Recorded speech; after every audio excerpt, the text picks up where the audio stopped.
Hi, and welcome to G53. I'm Victoria Rojas. And I'm Jake Dennison. It's a great day to be a Dodger. Unfortunately, it's not a great day to be a Floridian. Yeah, with Hurricane Milton making landfall on October 9th as a Category 3 storm, Florida's facing destruction that amounts to billions of dollars in damage. Let's cut to Martin to learn more about the hurricane.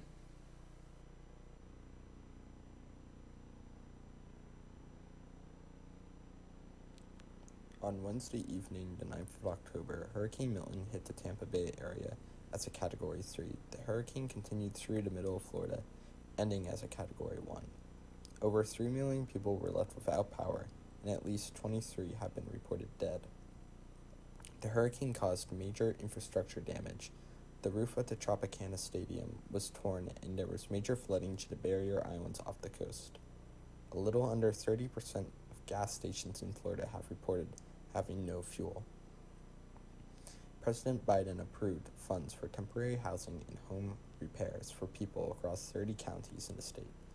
Biden has also approved $600 million in energy resilience projects in order to redevelop power grids in disaster-vulnerable areas. Wow, our thoughts and prayers are with the people of Florida. Yeah, and with the Harding kids who might have to go to Chatham High School instead of Madison. That is tragic. Let's hand it over to Hadley, who's an expert on the situation. Their students to Madison High School since 1974, but their current contract is set to expire in June of 2026, so they are considering making a switch to Chatham High School. Let's hear from two MHS staff members and a student on their opinion regarding the situation.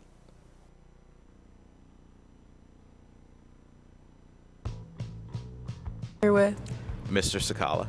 what do you know about Harding Township kids going to Chatham next year and instead of Madison High School?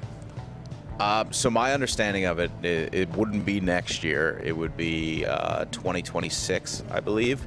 But what I understand is that the Harding Board of Education is currently deliberating and deciding whether or not to continue send students to Madison High School or send their students to Chatham High School. It isn't really clear what their motivations are for sending the students to to Chatham. They claim to have 30 or 40 line items in which they believe that Chatham is a superior high school, but when asked what those line items are, they have not disclosed any of that information. I'm here with Alex Bodie. why do you think it would be a bad idea for Harding students to go to Chatham instead of Madison?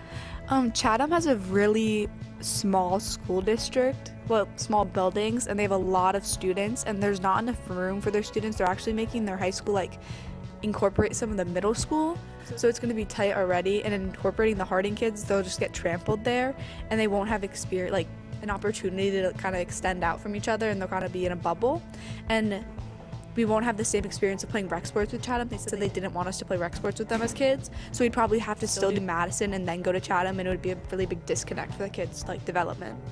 I'm here with Mr. Healy from Madison High School. what do you know about Harding Township school kids going to Chatham High School instead of Madison High School?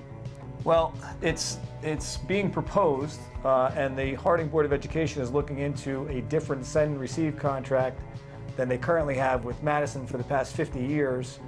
So there were some arguments among the board members at Madison High School, Madison Board of Ed and the Harding Board of Ed, and that led the Harding Board of Ed to look elsewhere for other possibilities.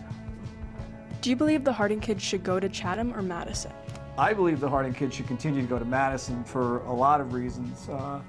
One reason is the two communities are fully integrated right now, and the Madison community is very accepting of the Harding students and has been, and that's been a transition that's happened over 50 years, like I said. It took us a little while to get the two curriculums aligned between Harding and Madison schools, and we have that ironed out now.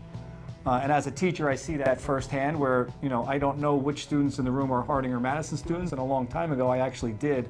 I was able to tell that because the curriculums weren't aligned the way they should have been. So all of that work that we've done to get everything aligned and working seamlessly is going to have to be started over, and I don't think that makes any sense.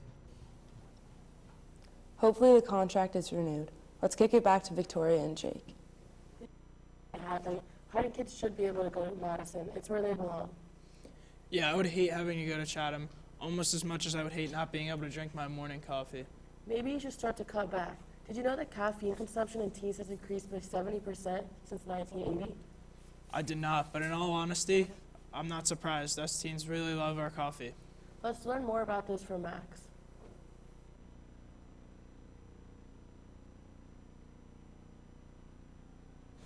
Caffeine. It's the fuel that powers mornings and keeps many students going through their busy days. From coffee to energy drinks, more and more students are turning to caffeine to stay awake and alert. But is it helping or hurting? Caffeine can improve alertness, but it's a double-edged sword. Studies show that while it may provide short-term boosts in concentration, too much caffeine can lead to jitteriness, anxiety, and even disrupted sleep, a major problem for students balancing long school days with their homework and extracurriculars. According to a recent study, 83% of teens consume caffeine daily, and more than half report sleep difficulties. Lack of sleep doesn't just affect their academic performance, it can also impact their physical and mental health. All right, I'm here with Mr. DeGennaro. Mr. DeGennaro. Have you noticed any trends when it comes to students and caffeine consumption these past years that you've been teaching here? Absolutely. And it has caused lateness to class. Do you think more kids are drinking caffeinated beverages compared to when you were in high school? Yes, I think with the added ability to order online, all these advertisements that we have going on, I think access to caffeinated beverages has increased. Now, I always tell my students, they're walking on in with caffeinated beverages, sometimes showing late to class. And, I tell them that if they're stopping in, you got to have I like just like a medium coffee, hot coffee with cream, and that's it. I let them know that. Obviously, they're still late if they still come with a coffee for me. But, at the end of the day, that's it. But yes, overall, yes, I've seen an increased amount of caffeinated beverages in our classrooms. And is it more energy drinks or straight up just coffee? I'd say a mixture of both. Now, anytime that you say caffeinated beverages, I go right to the coffee. I love coffee. Coffee's great. But, I've also seen an increase in the Celsius, Red Bull, Monster, and all of those products as well in my classes. All right, thank you. As schools continue to see the impact of drinking caffeine, it's clear that moderation is key. While a cup of coffee or an energy drink might seem like a quick fix, students need to be mindful of how it affects their health and learning. So next time you reach for that energy boost, remember, caffeine can be helpful, but balance is everything. Caffeine consumption has gotten insane.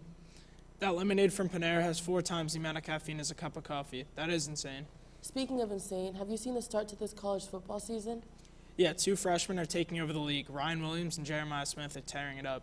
Let's see them in action in this next clip from Philip and Cal.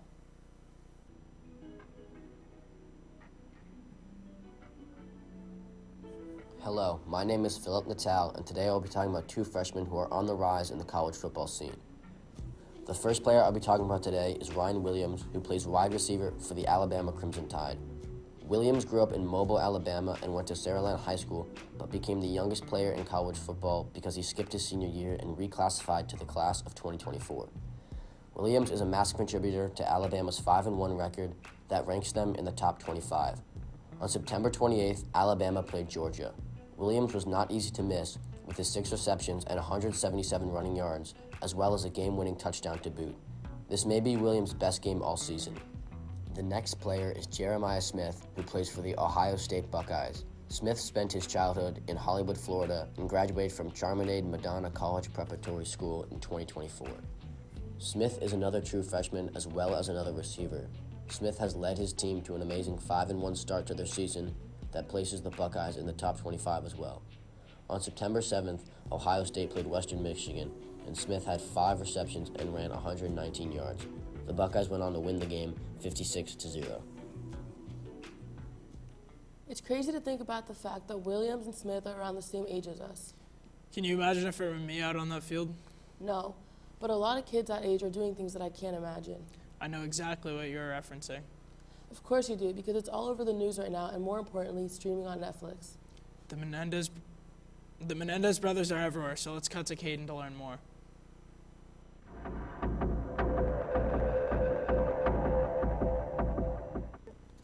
Have you seen the Menendez Brothers Monster show or the documentary on Netflix yet? No, I have not. No. I have not. I have not, no. Yes, me and Lexi have both started the show Monsters on Netflix. What do you know about the Menendez brothers? I know that Didn't they kill their father or something? The only thing I know about the brothers is that they murdered their parents about 25, 30 years ago. I know that they were two brothers that killed their parents, I believe. I heard that in the series, they didn't give a lot of factual things that actually happened. And did you know that they're potentially being released since there's new evidence in a new court hearing? I think I heard about it, but I don't really know much about it. I did not hear. Yes. I did hear about that, yes. Yeah, I heard that. I think that'll be really interesting to see. I think that Lexi made a really good point. I think that by watching this document, I got kind of an inaccurate portrayal of the brothers. As new evidence has been released about the Menendez brothers, who have been in prison for 28 years for killing both their parents, there's also been a release of 2 different films on Netflix. On September 19th, Monsters, the Lyle and Eric Menendez story came out, and on October 7th, the Menendez brothers documentary premiered, about 2.5 weeks after the series. The show specifically has captured legal and global attention, and both offer different narratives regarding the criminal case. More than 50% of Netflix's viewers were drawn to the series in its second week.